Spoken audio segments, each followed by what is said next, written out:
说耶和华，下一个经文啊，耶和华是我的力量，是我的盾牌，是我心里依靠他，可以就能够得到帮助。所以我们心中当要欢乐，我们必用诗歌来颂赞他。这是记载在诗篇28篇的第7节。所以这个时候我们开口来为这种配得我们赞美的神配得我们尊崇的神开口都来赞美他，因为唯有他是我们的力量，是我们的盾牌，所以我们开口来赞美我们的神。他们要请神感谢赞美你，是伟大的真神，配得赞美配得赞美的神。主啊，我们感谢你，赞美你。哦，哈利路亚，是的，主啊，主是信实的，是公义的。哦，你的信实多些的广大，你的信实是直到万代，永远不变的。哦，主啊，我们感谢赞美你，永远坚定我们。哦，主啊，借着你的圣灵，让我们可以在你面前可以站住。哈利路亚，主啊，我们要赞美你。哦，你是圣洁的神，你是厌恶邪恶的神，你是爱良善，在你只有光明没有黑暗。主啊，我们要感谢你，赐下的光明在我们的生命当中。哈利路亚，是的，主啊，我们要感谢赞美你。亲爱的天父，我们感谢赞美你，你是至大至尊的神，你以尊荣威严为衣裳，你披亮光如披外袍，你铺张穹苍如披幔子。天父，我们要感谢你，你的荣耀的光常照在我们里面，也照在我们前面的道路，与我们前行。我们因为这样子而要赞美你，要歌颂你。主啊，你是配得我们赞美歌颂的神。今天在你面前，我们单单来敬拜你，单单来赞美你。愿你的荣耀彰显在这个地方。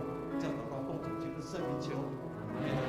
再看一段经文，记载在约翰一书1章第9节说：“你们若认自己的罪，我们的上帝是信实的，是公义的，必要赦免我们的罪，洗净我们一切的不义。”这个时候特别为我们自己的罪，很多我们知道的罪，不认识的罪，不清楚的罪，在我们生命当中，我们都求神用他的宝血来洗净。特别为这块土地来献上祷告。我们这块土地百姓所犯的罪，真的是在神的眼中看为恶，所以我们特别要为这块土地所犯的罪，我们来献上祷告。求神怜悯，求神来光照这块土地。所以我们这个时候特别为我们自己生命中的那些罪来献上祷告，因为罪会断绝我们跟神美好的关系。神的恩典要白白赐给我们，但是因为罪的关系来断绝了这样神恩典的这样的一个福分，所以这个时候特别要让我们自己在神的面前成为一个圣洁的人。我们献上祷告，求神给我们力量，能够胜过一切罪恶的捆绑跟诱惑。所以我们开口为我们自己的罪来祷告。我现在是说，我们在你的面前，我们是亲自的告诉你的生命，我主啊，我们要取得圣洁。神啊，求你这个时候光照我们，帮助我们，是让我们可以胜过一切的挑战。特别在这块土地上的百姓，因为拜偶像，因为那些不认识你，犯了许多让你不喜悦的罪，在这块土地上。神啊，求你怜悯，怜悯我们，怜悯我们在这个阶级。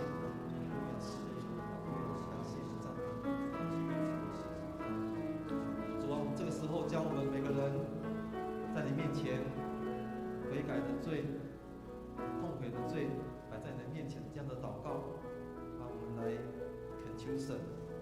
神啊，求你帮助我们，用你的宝血来覆盖我们，用你的光来光照我们，围绕我们，让我们可以跟这些罪断绝，让我们可以不受这个罪的捆绑，让我们有一个自由的灵来到神的面前，清洁的灵来到神的面前。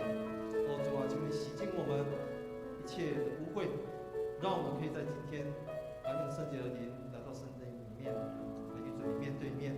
我们深信神，你要给我们更多的力量来胜过一切的捆绑，胜过一切的诱惑，让我们可以靠着神给我们的话语来战胜一切仇敌的攻击。主啊，我们再一次的将所有弟兄姐妹献上祷告。求神光照我们，求神与我们同在。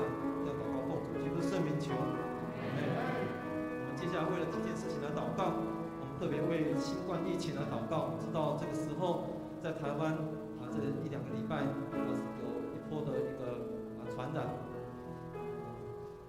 真的是需要我们更迫切的为这件事情来祷告。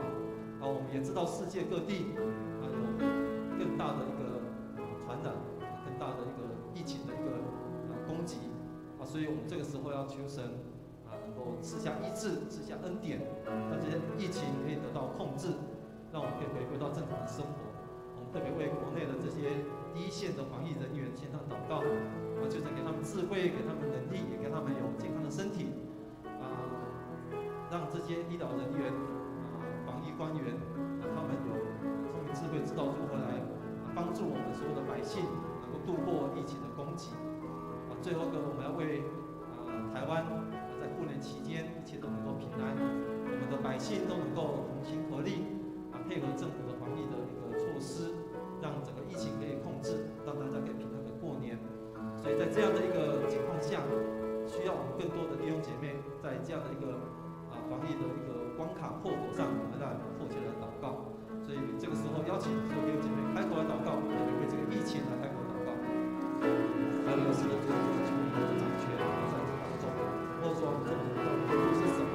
这个人真的是软弱，但是我们知道神真的让我们仰望的是万神，虽然今天很困难的时候，我们不惧怕，我们可以来面对，我们可以智慧来帮助，主啊，请你怜悯我们台湾这块土地，让我们可以平安度过这样的疫情的攻击，让我们的政府官员，让我们防疫官员，能够对症帮助我们，指引我们，可以做好让我们个人、家人都能够平安，还有是求你掌权，只有你来才能够医治这蔓延的疫情，变成全世界的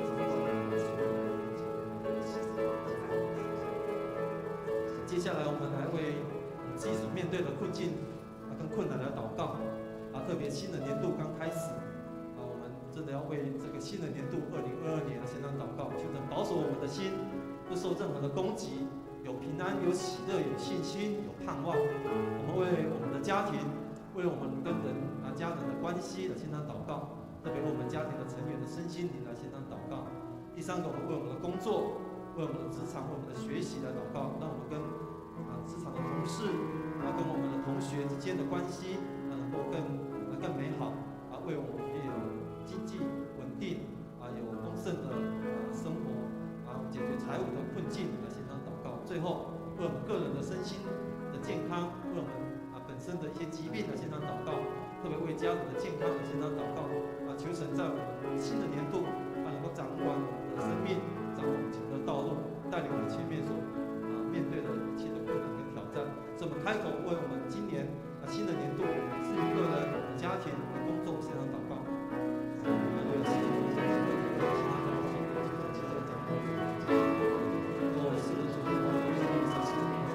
我愿意将我们这一年从头到尾求神带领我们的脚步，也让我们可以知道如何走在我们新的道路上面让我们在工作上、在生活上、在家庭里面都能够很祝福神带领虽然有困难挑战，但是这件事情同行的时候，这些困难挑战都要充分力量来为神与我们同在。祝我们的弟兄姐妹在你面前都摆上了这新的年度的一个计划和愿望让我们可以走在我们不能告诉我们的道路上面，还为神感谢和赞美，还为神掌管接下来我们教会的祷告，特别为我们教会所面对的一些困难的祷告、困境的祷告，让我们教会的时代交替所面临的一些挑战，唤起更多人愿意关心投入教会的事工，特别在主日学的事工、青少年的事工跟青年的事工希望有更多人能够投入关心，也唤起更多人来愿意来服侍在这一个族群，让这个教会的各个组织核心的同工，我们都来为他们来祷告。第二个，我们为教会的属灵气氛祷告，让我们所有弟兄姐妹渴慕圣灵，让我们愿意来祷告，让我们渴慕上帝的话语来查经来读圣经，让我们愿意来用热情的敬拜，特别愿意用我们的关怀的爱陪伴这些慕道友这些心灵受创的这些会友们让我们可以在这个教会里面在灵命上更加的成长。第三个，我们为为所有弟兄姐妹愿意接受门徒训练，能够造就我们每个人的灵命的生命，让我们可以参与大使命的传福音的事工，传福音能够引人归主。最后一个，我们为我们弟兄姐妹当中年老的弟兄姐妹，特别在天气寒冷的时候，我们为他们祷告，保守他们的身心都能够健康。我们当中有人身体有病痛的，我们弟兄姐妹当中我们知道的身体有病痛的，我们求神能够医治，求神能够来帮助他们度过这病痛的面对的一些困难跟挑战。所以我们开口为我们教会里面所面对的这样困难、困境跟挑战，我们开口来祷告。这个是教会所面对的种种的一些困难困境，主完全了解知道。主啊，这个教会是你的教会，是你所喜爱的教会，你完全了解我们教会在这个时代，在这样的一个情况下，所面对的不一样的挑战。神啊，求你开路，神啊，求你掌权，求你赐下足够的能力、足够的人才在我们当中，足够的财力在我们当中，足够的意向在我们当中，让我们知道如何走在新的道路上，让那个教会成为一个荣耀神的一个教会，让那个教会成为一个可以让人生命得以建造的一个教会，让世上灵魂进入到这个教会的时候，生命得到翻转、得到改变。还有神的主，为将这个教会仰望在神的手里面，让我们所有的弟兄姐妹在这个教会里面，得以造就，得以炼净，在这个教会里面，得以成长，在这个教会里面，命得以叫人荣耀神。还有感谢赞美，将荣耀归给你的光荣及圣名，求阿们。我们最后来为今天主日来献上祷告，我们让所有参与今天敬拜的弟兄姐妹，更多渴慕的灵在这个地方。我们为今天礼拜中的一些服事跟整个过程，都有神的平安在我们当中，都有神的喜乐在我们当中，都有神的恩典在我们当中，都有神的充满真理的话语在我们当中。我们特别为今天要讲到分享的夏牧师献上祷告，让他今天所传讲的任何的从神那边来的话语都能够打动我们的心，改变我们，翻转我们，让我们重新得力。所以我们开口为今天主日的敬拜，我们献上祷告。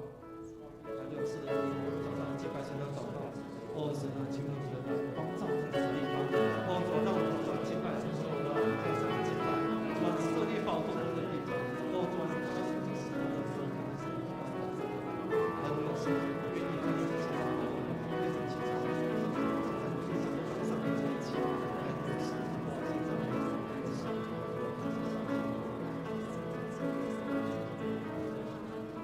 亲爱的父神，我们先感谢你，感谢你在今天早上聚集我们在这个地方来敬拜你。主啊，我们设立宝座在这个地方，我们要在这个地方来敬拜你，要在这个地方领受神从属天来的美好的信息、美好的恩典。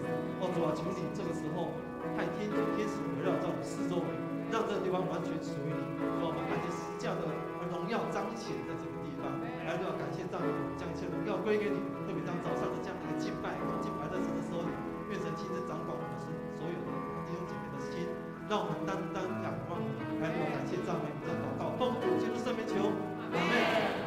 哈利路亚！我们起立，我们来赞美我们的神，他是叫我们抬起头的神，让我们可以来依靠他，得到帮助，依靠他，得到力量。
心情，必全然得胜。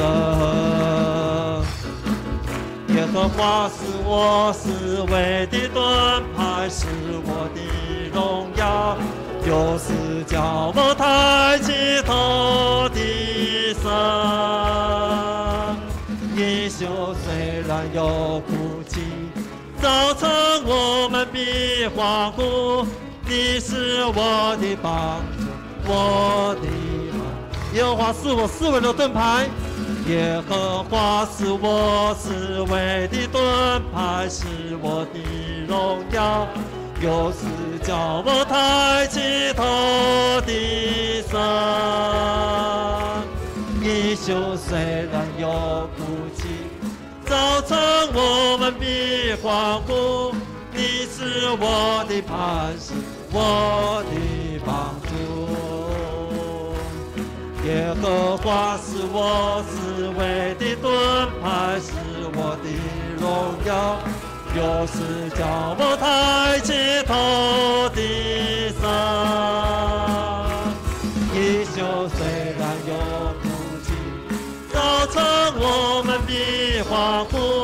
你是我的磐石，我的帮助。一宿虽然有哭泣，早晨我们必欢呼。你是我的磐石，我的帮助。一宿虽然有哭泣，早晨我们必欢呼。你是我的磐石，我的帮助。哈利路亚！再次荣耀归给我们的神。哈利路亚！哈利路亚！哈利路亚！是的，主是配着我们赞美的神。我们在你的面前单单的赞美你，单单尊崇你。哈利路亚！是的，主。哈利路亚！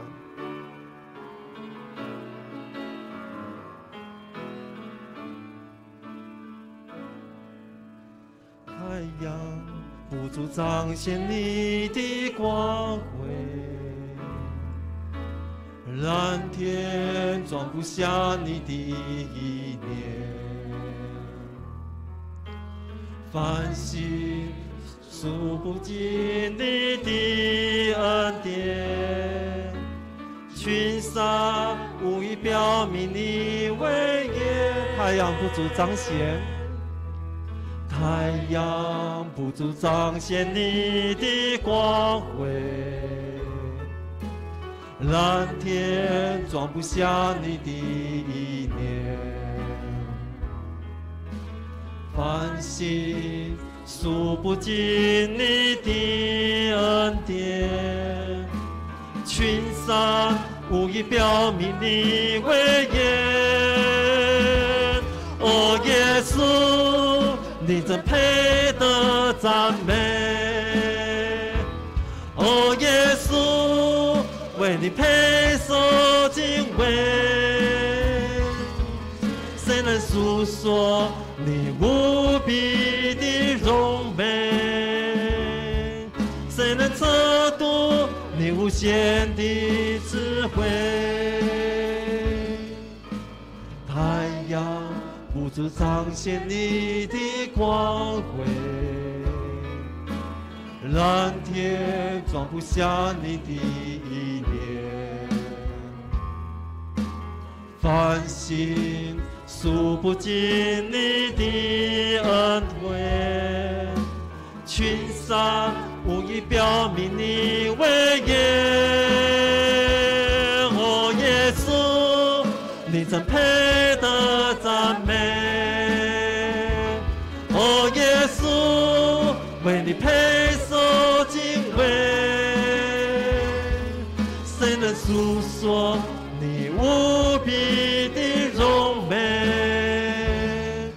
谁能测度你无限的智慧？哦，耶稣，哦，耶稣，你真配得赞美。哦，耶稣，为你配受敬畏。谁能诉说你无比的荣美？谁能测度你无限的智智慧。哦，耶稣，哦，耶稣，你真配得赞美。哈利路亚！是的，主配得我们赞美。哦，哈利路亚！谁能诉说你无比的荣美？谁能测度你无限的智慧？诸天诉说你的荣耀，穹苍传扬你的作为。哦，耶稣，你真配得赞美。哦，耶稣，为你配受敬畏。谁能诉说你无比的荣美？谁能测度你无限的智慧？哦，耶稣，耶稣，你真配得赞美。哦，耶稣，为你配受敬畏。谁能诉说你无比的荣美？谁能测度你无限的智慧？谁能诉说你无比荣美？哈利路亚！是的，主啊，配得我们赞美的神。主啊，我们愿意全心在你的面前单单的敬拜你、尊崇你。唯有你是我们可以依靠的神，唯有你是我们可以来全心荣耀你的神。哈利路亚！是的，主，我们再一次在你的面前单单的尊崇你、敬拜你，我们心单单荣耀你。哈利路亚！我愿全心荣耀耶稣，放弃依靠我自己的脚。你的祝福无法测度，靠你能力，我能胜过世界。而我不再看我所有成就，如同手中珍宝，一切奖赏都不能够与你的恩典相比。耶稣基督，我的依靠，你的十字架是我永远的荣耀。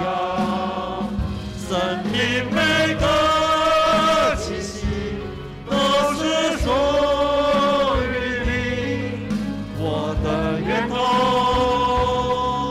我的盼望是你我主。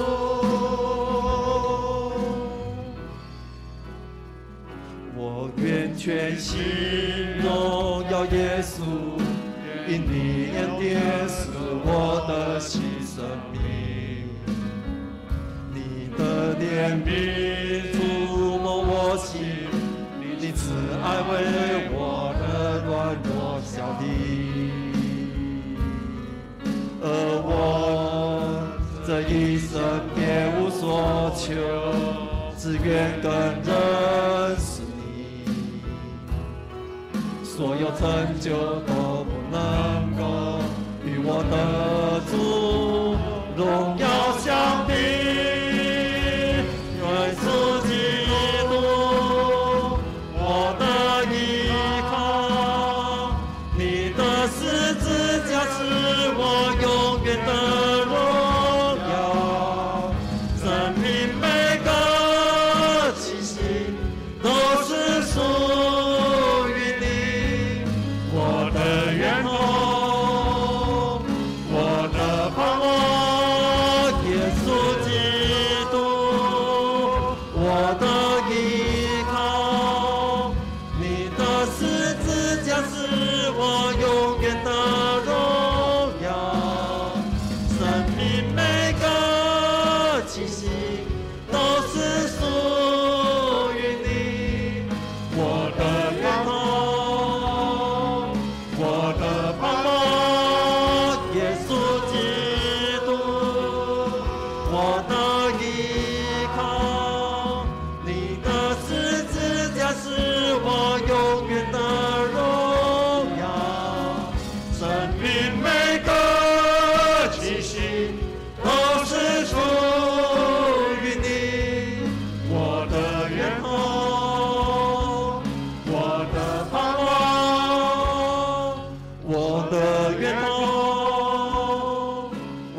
亚，哈利路亚，赞美主。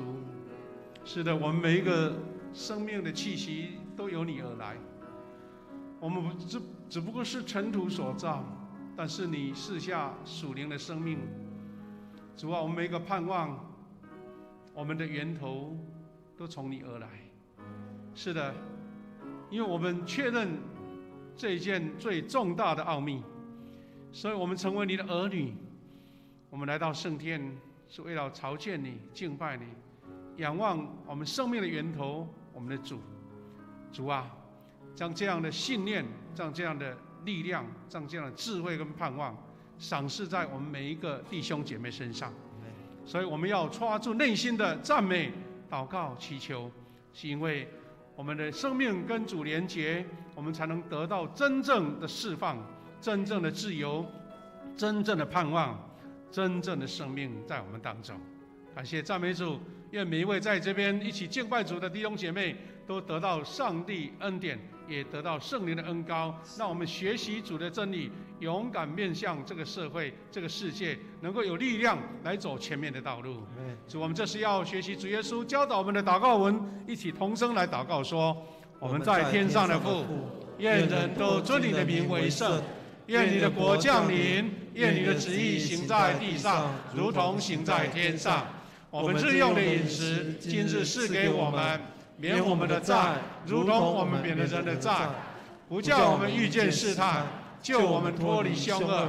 因为国度、权柄、荣耀，全是你的，直到永远。阿们。我们请坐。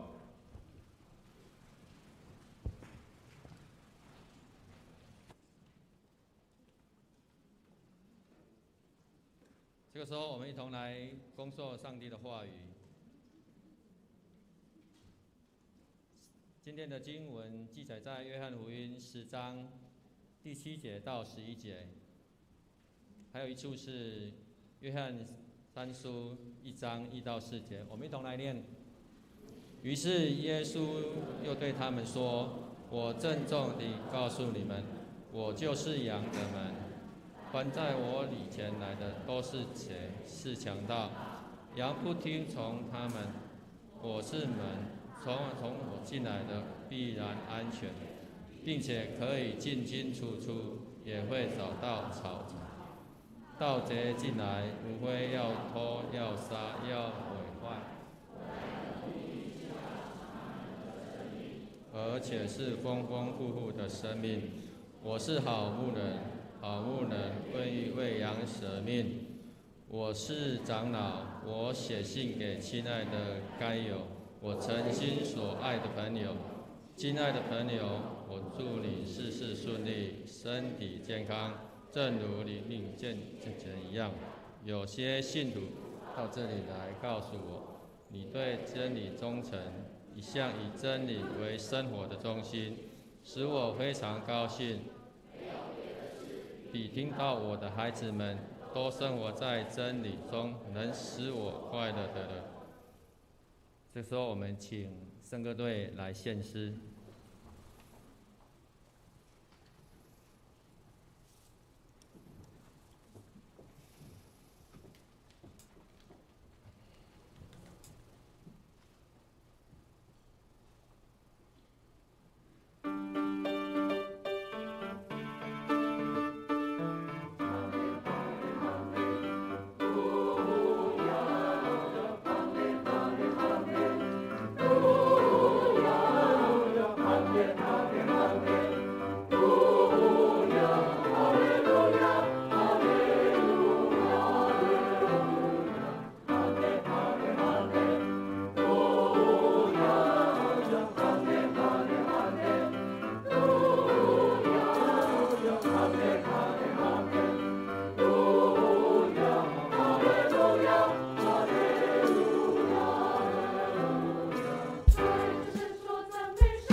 今天牧师所要传讲的信息是丰盛生命活见证。我们请牧师。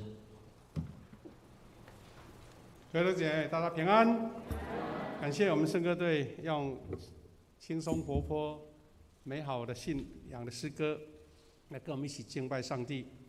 他们连续2场的服事了哈，我们再次用热烈掌声谢谢他们，谢谢。我们一起来祷告，再来分享神的话。亲爱的天父上帝，感谢你，你何等大的恩典，让我们时时经历你的同在、你的祝福、你的能力，以及你的医治跟保守。主啊，我们要透过圣经的话语，再一次得到激励。也圣灵，求你来保守我们，看见你在我们当中所做的圣工，所做美好大能的工，让我们时时经历神的同在。感谢主，我们这样祷告，奉靠主耶稣基督的圣名，阿们。各位弟兄姐妹，我们感谢主哈，在疫情又有一点波动的时候，我们仍然能够很平安顺利的在一起聚集。虽然有些弟兄姐妹还是在网络上，但是我们发现大家一起聚集那种感情哈，是在网络上没有办法经历的。特别是你我彼此的问安、彼此的祝福、彼此的祷告，真的是神给我们的恩典。刚刚我们读了2段的经文，很多弟兄姐妹都觉得很熟悉哈，也许都不用看了，都会至少其中的一段都能够背得下来。那牧师用这2段熟悉的经文，其实不是要解释经文的内容，而是要再一次在年初的时候，借我们教会所立下的这一个年度的事工的一个方向，那邀请弟兄姐妹一起来经历这样丰盛的生命。这丰盛的生命不只是口头上、语言上、经文上，而是真正在我们的生命里面去感受、去体会、去行出来。然后我们需要用这样的生命，在我们的周遭、我们的亲朋好友、我们的弟兄姐妹、我们的家人，以及我们的同事当中，因为你的生命状态成为一个活活的见证。等一下我们会一起复习这段经文哈。那我们首先要说的是，基督徒怎样来见证他的信仰哈？基督徒要怎么样见证信仰？有的人口条非常好，他可以把教会我们所熟悉的真理，用非常浅显的话语对人家来讲述。我们教会里面有一些这个叫福音的讲述，都专门在训练我们怎么样在最短的时间，也许他跟你不很熟悉，或是他时间很简短，你怎么样把握机会，把耶稣的真理，在他还没有产生这个不耐烦的时候，你就把它讲完了，这个很重要。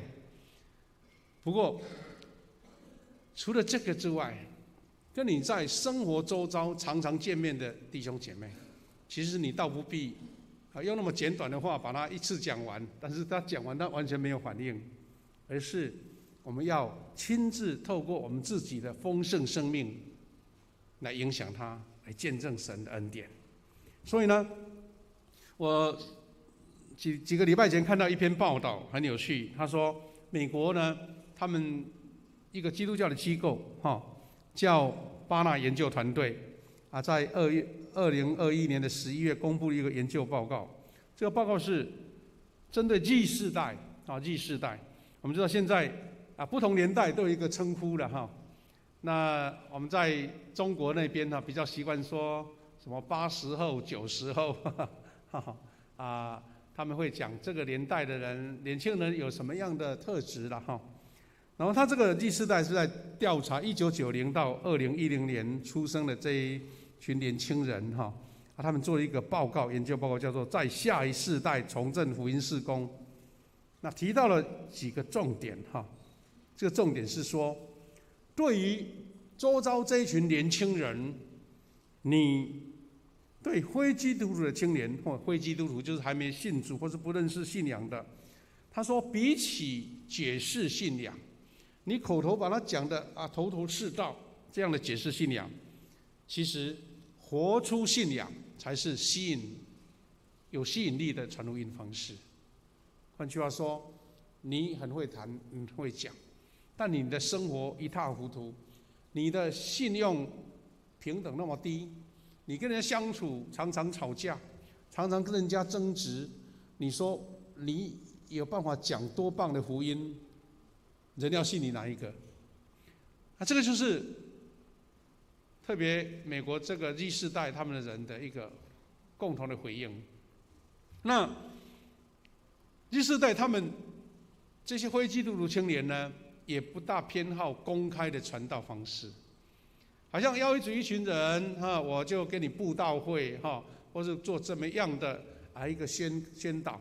他们说这个世代人因为个别的，好像各自的独立性很高，尤其现在网络各种媒体都非常的丰富，所以他不一定要透过你，他可以自己找寻他所需要的。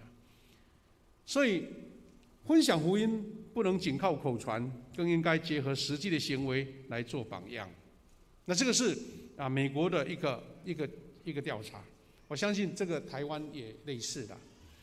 我们在第二堂礼拜的弟兄姐妹，大部分都是社青年轻人。我不知道你有没有同样的感受？你可能好朋友很麻吉，天南地北什么都聊，但是他就不想跟你聊信仰。你一谈到信仰的时候，那对不起，我们就到此为止这样子可能会遇到这样的现象。但是他们真的不需要信仰吗？问题在这里。用讲的不行，那用什么样？这个是我们今天所要学习的课题。那基督徒跟一般人没有什么两样，我们同样在这个环境生活，一起享受这边丰富的地产、水果、蔬菜，我们也享受到台湾这个很好的医疗的，我们的健保的这个医疗环境，同样的空气，同样的水，到底你的差异在哪里？你会养生，他也会；你喜欢运动，他也会。所以重点是在于说，我们基督徒怎么样活出这个真正灵魂体生命，让旁边的人或是你的至亲好友去亲自感受到神的恩典在你身上的显现，那这个就是丰盛的生命。那我们在读了两段经文当中，主耶稣他讲了一个小比喻，他说：“我是羊的门，我是羊的门。”那这个羊的门跟生命有什么关系？如果我们回去原来的这个犹太人的社会，特别是2000年前那个时代，这样的社会，他们的生活背景，我们就可以理解说，当初耶稣为什么要讲我是羊的门，然后透过我就能得到生命的意义。他说，人必须借着他，也唯独借着他才能亲近上帝。那用这个门来做比喻，那再一次强调，耶稣是强调说，他赢得丰盛生命的关键是透过主耶稣。那讲这句话，如果一般的人马上会有一种自然的反应一种制约的反应，说：“哇，你讲的太满了吧？有点类似讲的太夸张了吧？太骄傲了吧？”一般人都会这么觉得。但是为什么耶稣会这么说呢？原来当初耶稣说羊的门，是因为有这个社会的背景。我们都知道，犹太人在早期的社会就是一个游牧的民族，要么就是说这个放牧有种田，但是羊呢，它没有一个非常好的牧场，让它一直长草，可以一直四季都可以吃。他看羊的人要赶着羊群去到有水草的地方可以吃，让它吃饱，然后那个天气不好的时候，或是在旷野的时候，你不可能把一群羊抓来抓去，用车子载来载去，不可能，就要就地的保护，把它照顾。晚上到了，他一定要找一个有遮蔽的地方，要不然就是有山洞是最好的，要不然就是有一个凹地的地方，那没有围篱，所以他必须要把羊赶进去这一个可以控制的地方。那这个牧羊人他没有办法走开，他必须要躺在那边，或是靠在那个出入口。所以羊呢，因为闻得到主人的味道，听得到主人的声音，所以就很安稳的在里面睡觉。但是如果一两只想要跑出来的，要透过，要不然就踩到他的脚，牧羊人的脚，要么就是有声音触动他，牧羊人就很知道，赶快把他照顾好，不要让他乱跑，因为外面可能有那个野生动物会把羊吃掉这样子。所以耶稣说：“我是羊的门”，是这个意义。然后呢，他说透过他就得到真正的生命。我们看到这一段经文，大家也很熟悉的经文，就是约翰福音3章16节。他说：“上帝爱世人，甚至将他的独生子赐给他们，叫一切信他的不至灭亡，反得永生。”我们可以从这段经文里面去发现一件事实：所有的世人，不管你认不认识神，认不认识耶稣，信不信主，是不是同样都是神所爱的？这是一个大前提。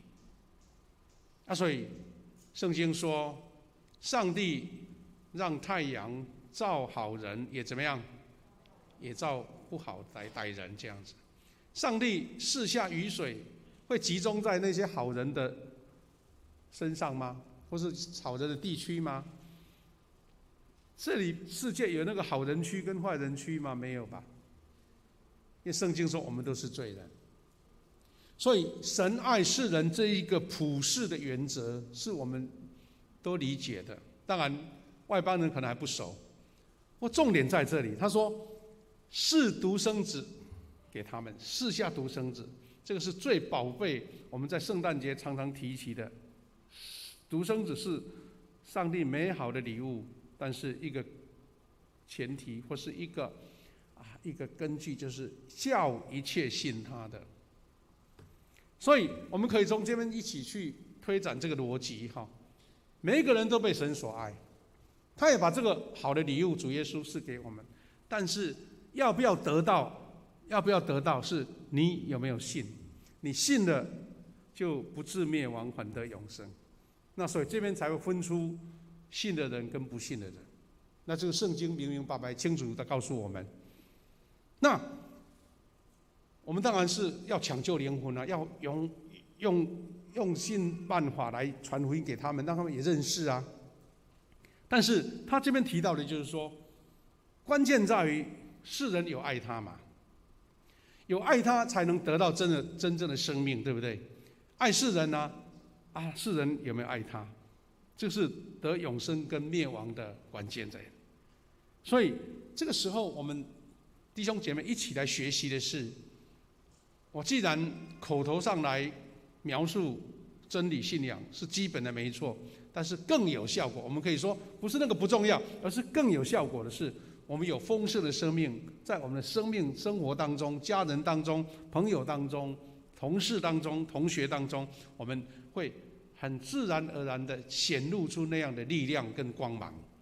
所以耶稣在解释这段经文他也是解释的时候，他说得丰盛生命的途径，在10章8节这样说：凡在我以前来的都是贼，是强盗。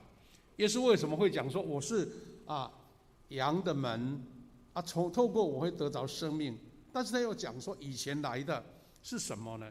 其实在经文的解释是在提到，当时有许多的巴勒斯坦当时的假先知传那个偏差的福音，还有当时有一些激进分子面对当时罗马帝国的统治，有一种类似像爱国狂热分子，但是搅乱了整个社会。所以耶稣在告诉这一群听他讲道的人这样提起说，你们要清楚知道谁才是真正生命的门，我是那个羊的门，也是生命之门。他说以前来的都是贼，都是强盗，所以他才这样子说，带盗贼进来，无要偷要杀要毁坏。如果从我们现在基督徒的眼光来讲，也许不是当时巴勒斯坦这样的社会背景，但是我们也可以延伸说，其实在整个社会当中，一些似是而非的言论，一些邪灵、撒旦的诱惑，或是魔鬼他的一个抢夺，就是我们得着丰盛生命的一个威胁，或是一个遇到的一个挑战。所以呢，主耶稣才这样告诉我们说，我来的目的是要使他们得生命，而且是丰丰富富的生命。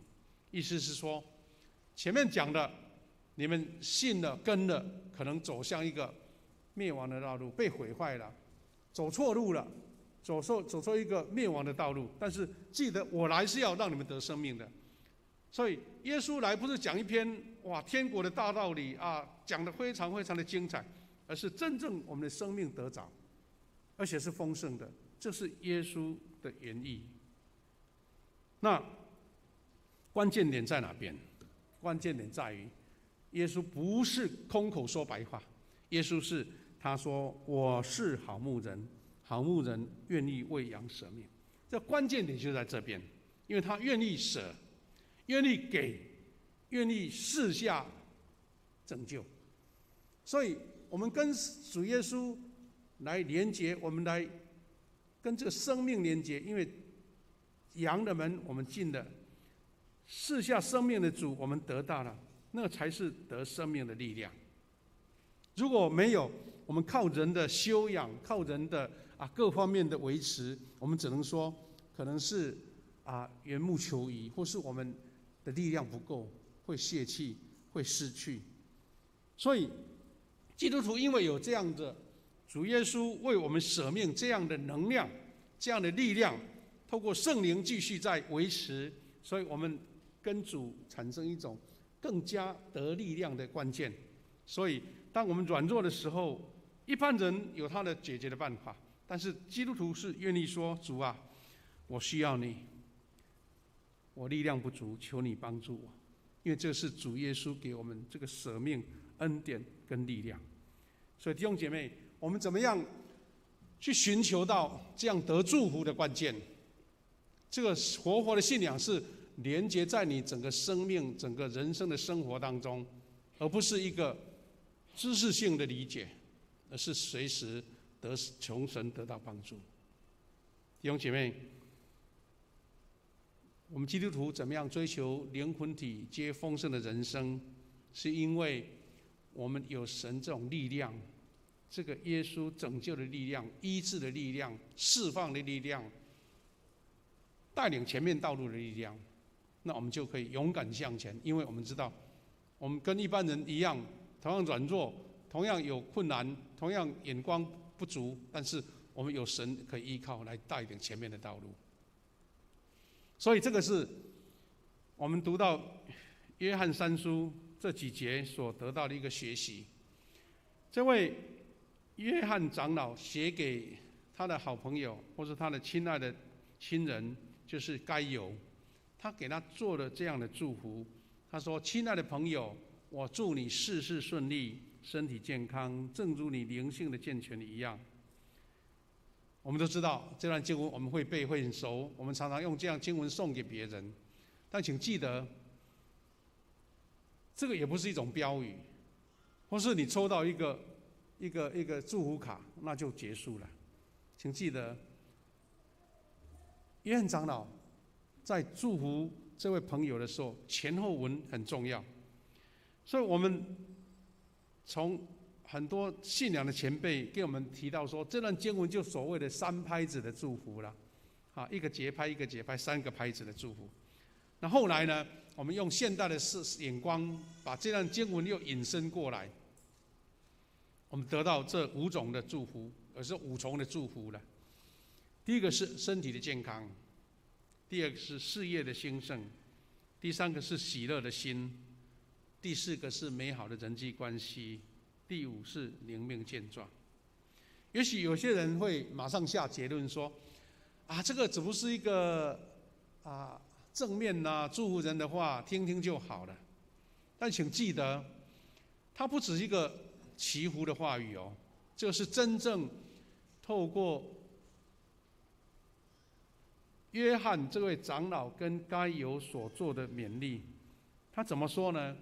约翰长老的赞美说：“你就是该由哈，这位弟兄，你对真理忠诚，一向以真理为生活的中心，使我非常高兴。”所以弟兄姐妹，你记得这5项祝福，或是刚刚的3拍子的祝福，不是一个简单的一个好像我们所说的逢年过节啦哈，一个很好的祝福的话，而是真正带有力量的、带有应许的。因为约翰长老跟该由说：“我看见你在真理当中对真理真诚，以真理为生活的中心。”那所以我们看见这样的祝福不只是一个宣告，而是真正我们所要得到的。弟兄姐妹，我常常鼓励弟兄姐妹，你把这5重祝福为自己求神祝福，也为你的家人祝福，为你所爱的人祝福。因为普天下世界没有一个人说这5项恩典我不需要的。也有人可能会很轻率的说基督教都是讲这样子劝人为善呐说好话，谁不会呢？请记得，基督徒所以会成为一个影响世界的基督徒，真的不是口口说白话，而是在那生命当中有神的应许，在那生命当中为主来做美好的见证。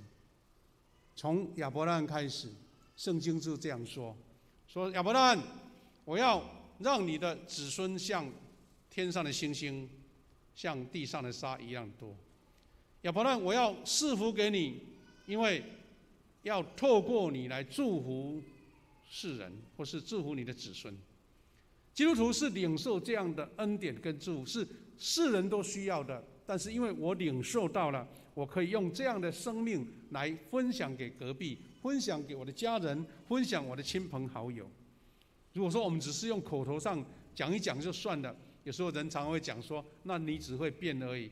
你越会变，我的脑筋就越有那种制约反应，说你讲的我就是偏偏不信。但是你生命改变，绝对人从看在眼里，他知道你是活在真理中，活在圣经的话语，活在神的祝福当中。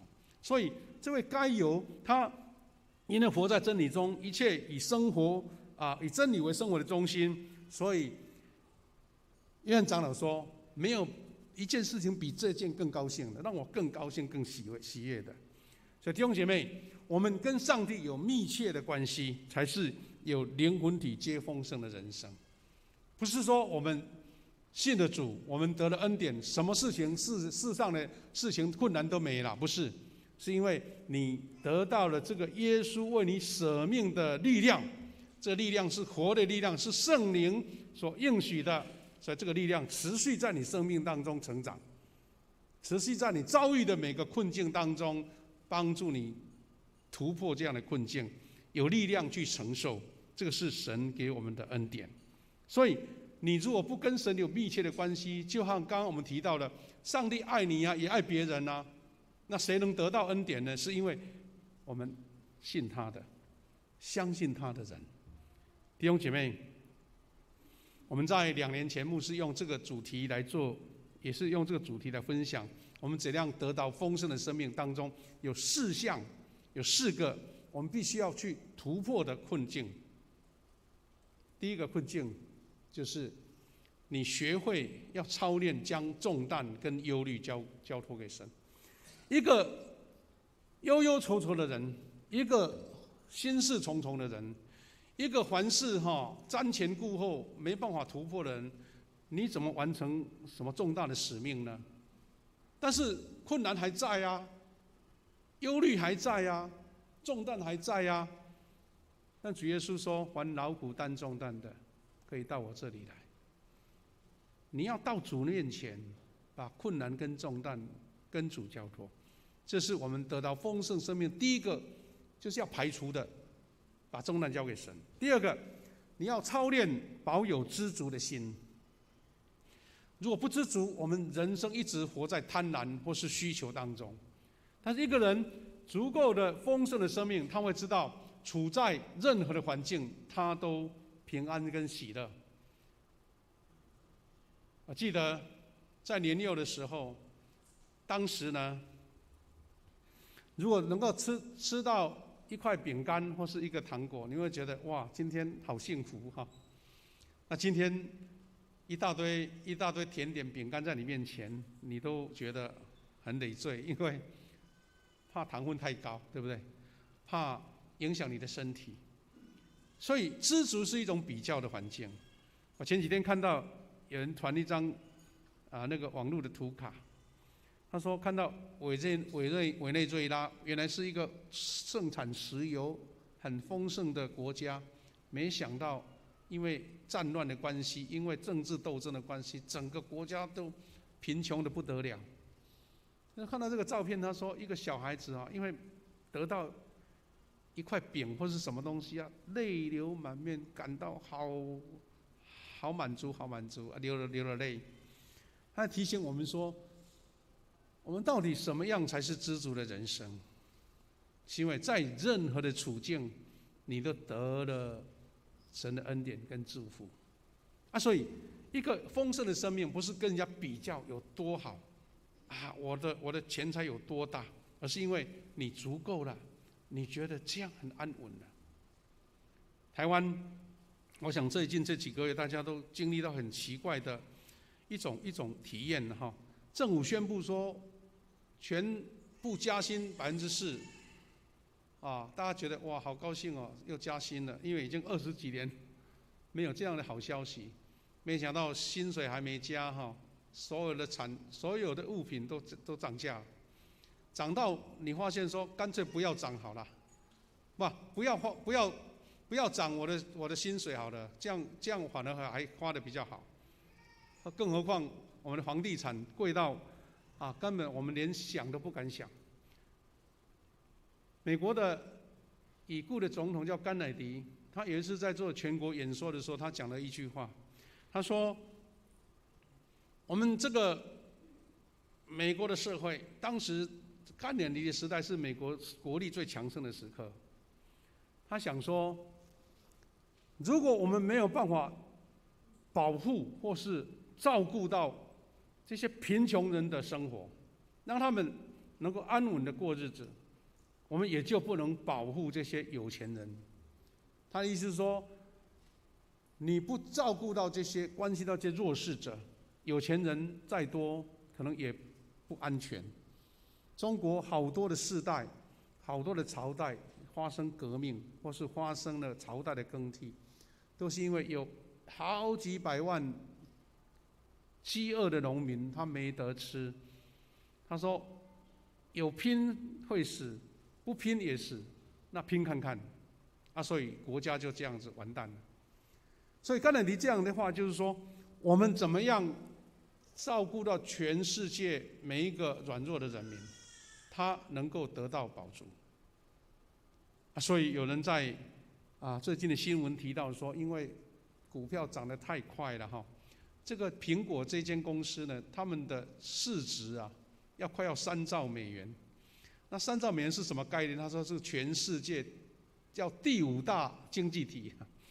全世界第5大经济体，意思就是说，好，第1名是美国或是中国，不知道，那第5名就是苹果，比所有全世界更多的国家还有钱。看起来好像很风光，但是你发现说，这个世界或是我们台湾贫富不均，可能是一个隐藏的爆炸的问题。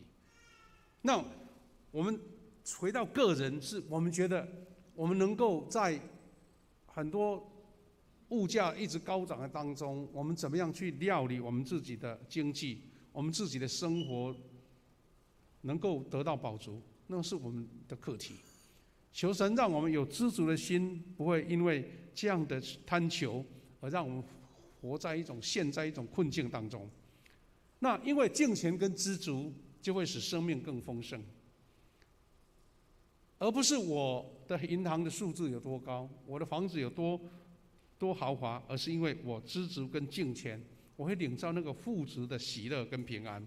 最后一个课题是，我们要学习饶恕跟赦免的功课。因为你的心如果有怨恨，你的心如有苦毒，你就活不出那种喜乐跟平安。那时候是2年多前，牧师用这样4个主题，用一些故事跟大家一起分享过的。所以弟兄姐妹，我们一起来追求，在今年的课题的主题是丰盛生命活见证，委身基督传福音。期待我们教会透过不同样的训练的课程，不同的一个节目的安排，除了主日礼拜的之外，我们一起来学习怎么样真正在生活当中得到真正丰盛的生命。这个不是标语，而是你真正在生命当中尝到的。我们教会是希望透过这些事工，让大家真正富强人迎接这5重的祝福：身体健康、事业兴盛、喜乐的心、美好的人际关系跟灵命的健壮。这个美好的人际关系，有人以为说啊，我在外面跟人家嘻嘻哈哈打成一片，大家很受欢迎，那当然恭喜你。但这个美好的人际关系，是因为有一个生命的连结的关系。你的家人、你的儿女，或是你的长辈，跟他们也一样有好的人际关系，因为这样才是你生命最基础的部分。所以有的人在外面跟大家相处，哇，一片祥和，但回到家里面很像战场一样，那表示你的生命的操练还不足，可能你的本性还没办法除去，外面只是一种跟人家社交的一个方法而已。但是跟我们真正有生命关系的，反正是我们要努力去克服的。所以一个美好的家庭，有美好的夫妻关系，有一个美好的家庭蒙福，这个就是最美好的见证。再没有比一个美满的家庭做最好见证的一个方法了。那你能在家人、在亲人当中，我们期待每一天为这无项的祝福来祷告。所以教会透过这些课程，是希望大家在各个层面一起帮助大家。我们这几年我们在推动神国命定的课程，就是门徒的基本装备哈。我们有周报里面写得很清楚，我带过去就好。他说我们有推动门徒学校、门徒大学、领袖大学，还有幸福的密训，是要让大家一个基础的信仰，让装备在身上一个清楚的认定。第二个是我们所谓的丰盛生命的课程，那就跟我们今天的主题都一样啦。基督徒的装备是怎么样呢？有查经的课程，有社区的学院，我们下午还有一个非常棒的一个研习会哈，就是怎么样整理你的家这个也是丰盛生命的一部分哦。因为断舍离不只是心灵的部分，还更加生活的部分，让你的家成为一个好的人家受人家欢迎的有见证的地方。那我们还推动了我们的教育装备团队，还推动了理财有道啦、经营有道啦，刚刚讲的周末讲堂，这些无非是让我们实际的生活层面，或是我们的心灵层面，或是我们的属灵的层面，我们真的能够得到一个丰盛的生命，是灵魂体丰盛的生命。所以教会有一些常常在宣导要大家来参与的，所以就是我们要达到丰盛生命的一个关键。我们今年又推动全本圣经的阅读，尤其我们这个保罗牧区呢，又介绍了一个非常棒的软体哈。这个软体就是我们的一个用有声的圣经，有声的圣经，你只要透过电脑或是透过手机就可以阅读得到哈。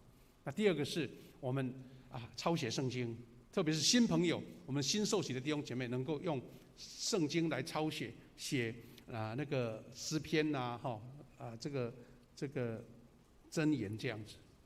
那甚至有时用宣读的，就想像耶稣当时到耶路撒冷的圣殿的时候，有人拿圣经出来宣读。我们又邀请大家来参加恩典时刻的祷告会，有中保代祷的勇士能够在一个守望的祷告。我们也邀请在2月开始，我们有个复活节前40天的连锁祷告。这些都是一个好像鸭子划水一样，或是在密室当中一种保守的力量，是真正掌握住主耶稣为我们舍命的力量。这些力量是透过跟神更亲密的关系来得到的。我们也推动新朋友一个全人的更新营会。各位弟兄姐妹，丰盛的生命每个人都需要，但是总是要有一个轨道，不能一触可及的。就是你有一个方向，有一个努力的方法，有一个追随的方式。我们教会预备了这么多的课程，或是一些聚会的模式、小组的关怀，请大家一起来参与，我们真的用丰盛的生命来为主做美好的见证。弟兄姐妹，我们要来唱一首诗歌哈，唱这一首诗歌啊，我们要唱一个部分就可以。行在信实恩典中，之后我们一起来做祷告。行在信实恩典中，我们有同工可以拿麦克风一起带领我们一起唱。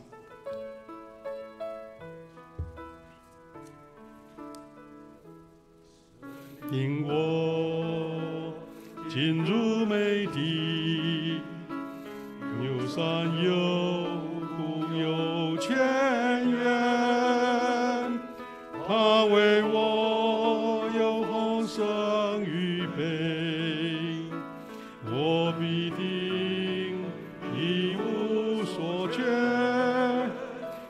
我心将主的恩典。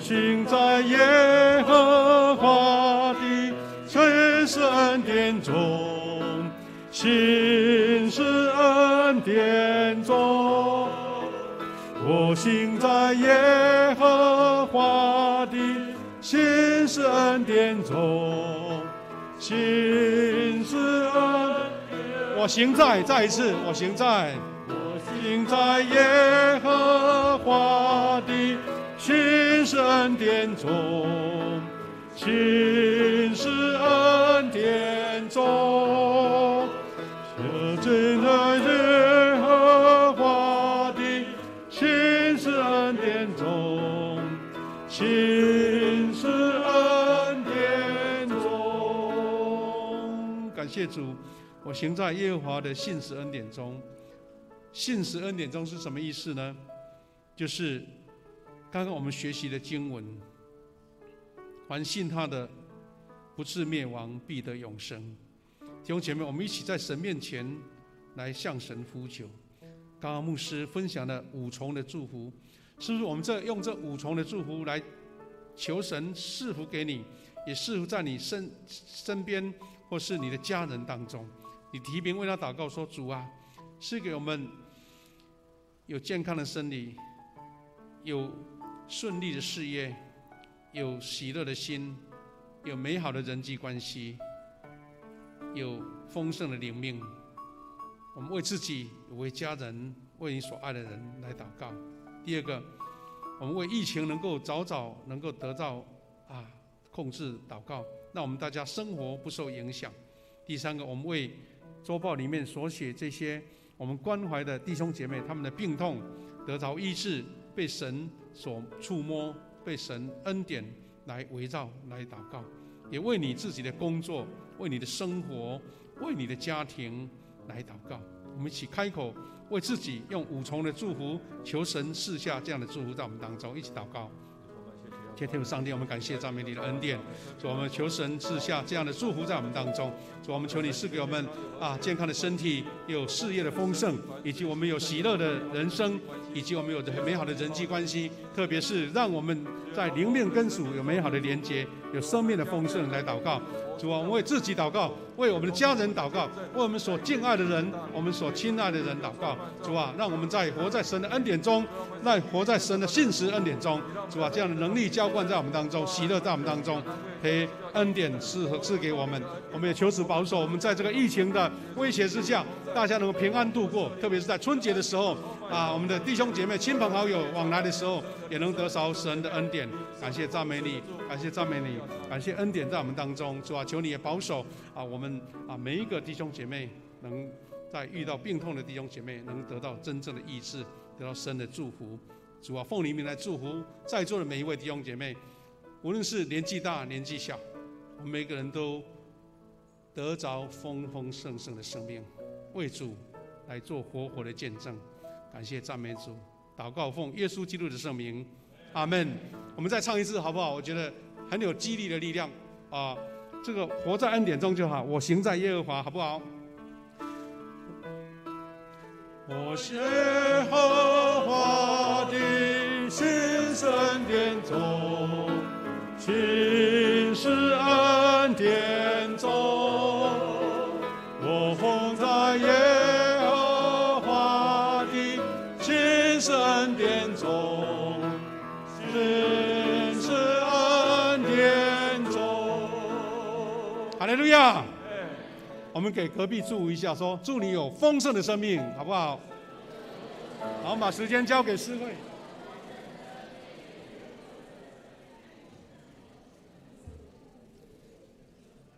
这时候，我们一同来奉献。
我们一同起立来吟唱奉献的诗歌《一生爱你》。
会众请坐。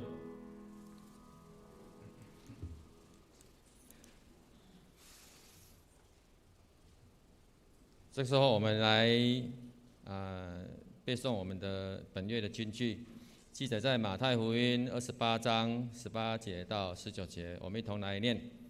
耶和华进来对他们说：天上地下所有的权柄都赐给我了。所以你们要去使万民做我的门徒，奉父子圣灵的名给他们施洗。马太福音28章18到19节。我们来翻开周报的第2页，下主日的侍奉同工司理是陈秋雨执事。我们其他的服侍同工，我们自己来留意自己的服侍的时间。我们翻开周报的第4页，肢体交通。本主日为国内外宣道奉献主日，总会传道委员会在委员会设此主日为国内传道福音事工整合平台。我们有推动新眼光读经运动、信徒灵命养成种种的一些事工。我们本教会也有统筹以宣教的专账来拨款奉献。我们欢迎兄弟姐妹有奉献、有感动奉献者，向我们的招待来索取专用的奉献袋来参与奉献。第2点，请小会员在今天日下午第2堂礼拜结束后，于下午1点半在2楼的会议室参加小会。会中要进行我们年度的总预决算的审核，我们请小委员出席。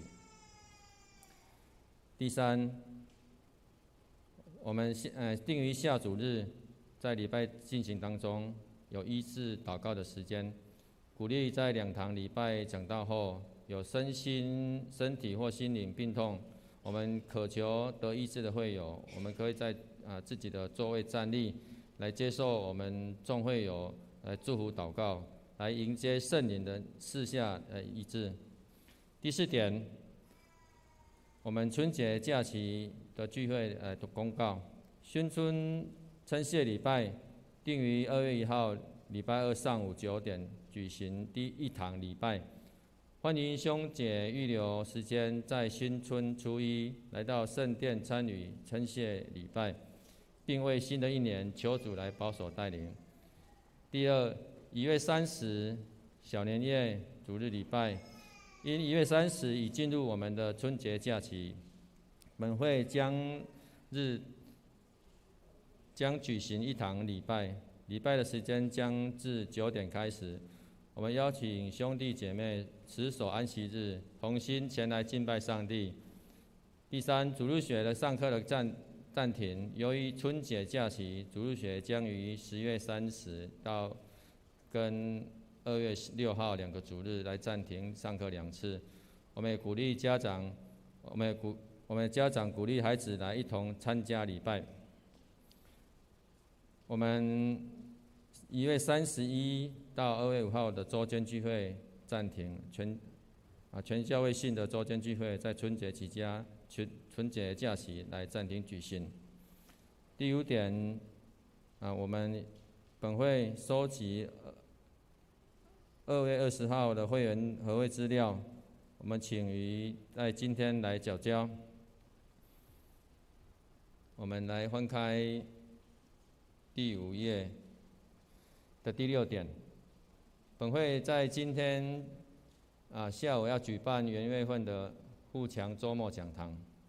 我们内容就是成为一个好管家，家事心结收纳管理讲座。我们邀请到吴清平讲师来主讲。我们下午是1点半到3点半，我们欢迎会友及来踊跃报名，没有报名的也可以一同来参加。第7点就是我们本会有两对新人他们恭喜他们。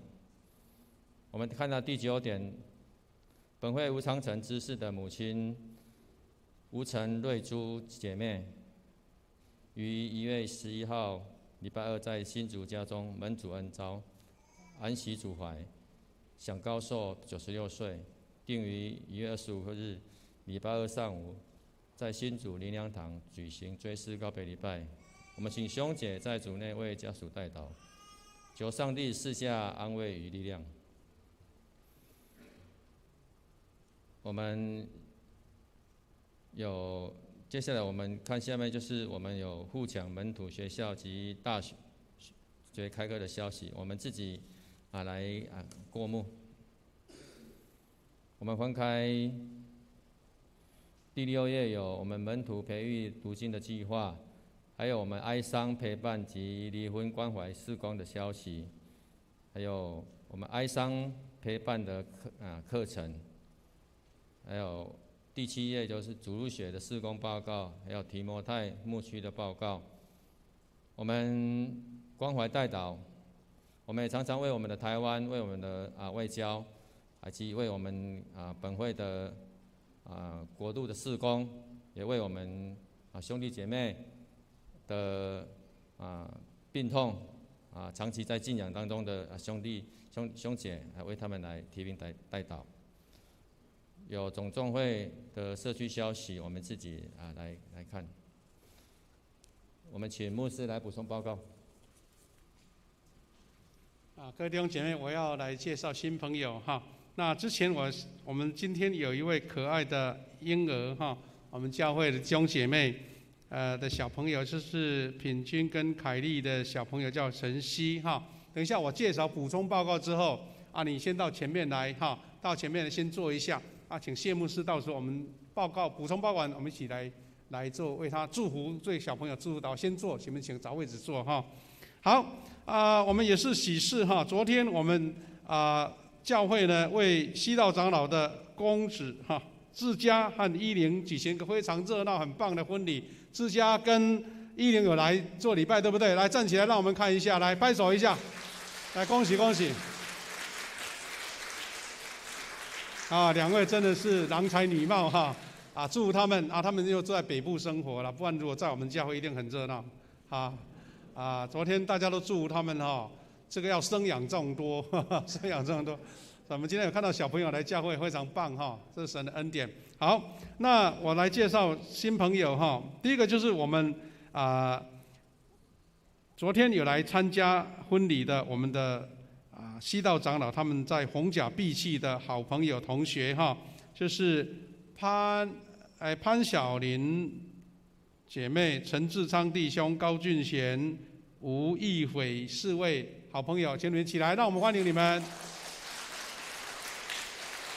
是我们红甲碧气的好朋友欢迎你们，送一个小礼物给你们做纪念欢迎你们常常有空到台南这边就变成你们的家谢谢你们。好，请坐，请坐。再来就是我们刚刚有介绍过，等一下下午有一个非常棒的一个成为好管家的一个研习在3楼还没报名的，反正你吃完午餐不要走就可以参加了我们的讲师，我们老师是吴清平姐妹，来，吴清平姐妹，还有她的先生王俊斌弟兄，她的妹妹吴一平，还有她的妹婿曾永元、曾永红，对不起，好，哇，4位，他们一是讲师来了，4位要来帮忙可能不知道家里要怎么整理赶快，居家不会整理的赶快留下来，不要回家了保证让你家变成清爽又快乐。谢牧师之前看到牧师馆我们有一个小小的吧台他说以前刚来的时候照相那个吧台好干净现在堆了一大堆东西。那下午要上课了下午要上课了。好，再来是我们的新朋友也有新朋友徐曼君还有吴敏芬，是不是徐曼君跟徐敏芬，来欢迎你们。欢迎你们，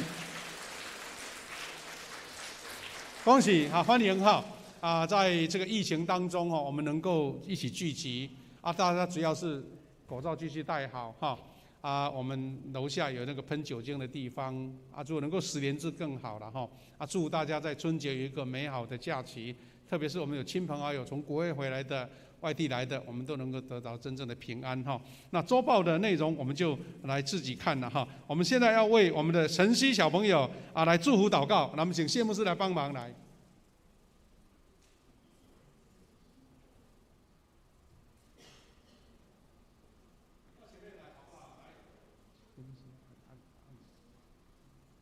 好，这是我们凯丽还有品君面向大家好了，面向大家好了，没关系，你抱着就好，抱着就好。好可爱来现在几个月？2个月很可爱我们为小朋友来祝福祷告，牧师用按手就可以，你抱着慢慢来，没关系，他动也没关系来一起来祷告。亲爱的天父上帝，我们奉你名来祝福晨曦小朋友，主你是给这个家庭的产业，是神所特别恩典的生命。主求你保守，让小孩子在家中温暖、爱跟福祉当中成长，在一生当中经历神的恩典，在神的信实恩典中。主求你让他们夫妻知道，不只是神要照顾这个可爱的小朋友，而且他们也担待了重要的责任，用神的话语、神的信仰来栽培他成长。求让他有健康、有喜乐、有智慧、有聪明，在成长的每个阶段，因为长辈的爱的呵护，他就成为一个健康、喜乐、主你所赐恩典的儿女。主求你赐福这对夫妻，他们在人生当中，因为这样神的恩典，他们也继续行在主的恩典中，赐下赐福、喜乐、平安、健康。求神也继续带领他们这个家庭有神特别的祝福，在生命当中为主做美好的见证。我们这样恳求、祝福、祷告，奉靠主耶稣基督得胜的名，阿们。我们再次拍手祝福他们，好不好？好可爱，谢谢，好，请坐，谢谢，恭喜恭喜。好，我们把时间交给我们的诗会。我们一同站立来唱颂荣的诗歌，我的神，我的王。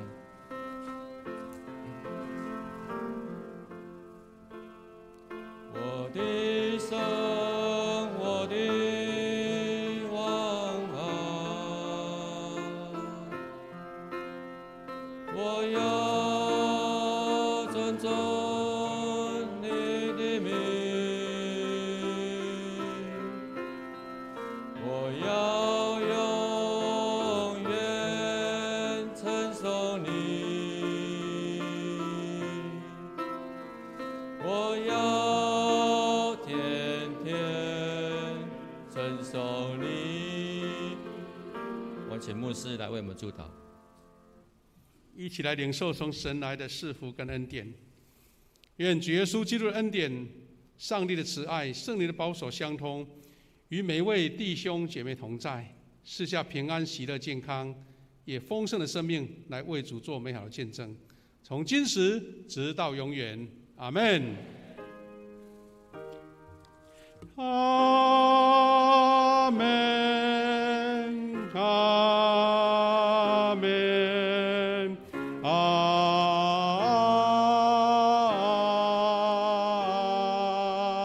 们。我们请做默祷来避会。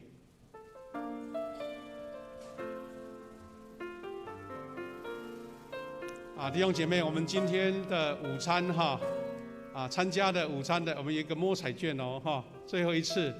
那下个礼拜我们要会摸彩了，等于是一个祝福的意思一个热闹的意思，欢迎大家留下来一起午餐谢谢。